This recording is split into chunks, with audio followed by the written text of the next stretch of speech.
आजकल लहरियासराय थाना क्षेत्र में अपराधियों का लगातार मनोबल बढ़ता जा रहा है। दिन दहाड़े गोलियां चलाना आम बात हो रही है। गौरतलब है कि लहरियासराय थाना क्षेत्र से मात्र 500 मीटर की दूरी पर अपराधियों के द्वारा शिव ट्रेडर्स और बाटा के सामने एक बाइक से 3 सवार आए और शिव ट्रेडर्स में एक व्यक्ति कुछ खरीदने गया।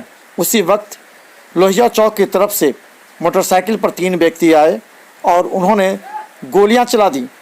हालांकि ये गोली उस व्यक्ति को नहीं लगा और वो सीधा दारू भट्टी चौक की ओर भागता चला गया और जिस व्यक्ति पर गोली चलाया गया था वो फिर लोहिया चौक की तरफ भागा और बाद में पुनः 3 व्यक्ति के साथ शिव ट्रेडर के पास आकर ढूंढने लगा। लोगों की माने तो उसके हाथ में रिवॉल्वर थे। गौरतलब है कि आसपास के लोगों का कहना है पिछले दिनों जॉन्टी सिंह और रौनक सिंह के बीच गोलीबारी और आपराधिक घटना इससे जुड़ी हुई है। लहरियासराय थाना पुलिस अभी सीसीटीवी फुटेज खंगाल रही है। सीसीटीवी फुटेज से पता लग सकता है कि आखिर अपराधी कौन है और इसका मुख्य कारण क्या है। घटनास्थल पर सिटी एसपी डीएसपी पहुंचे और सीसीटीवी फुटेज को खंगाला जा रहा है।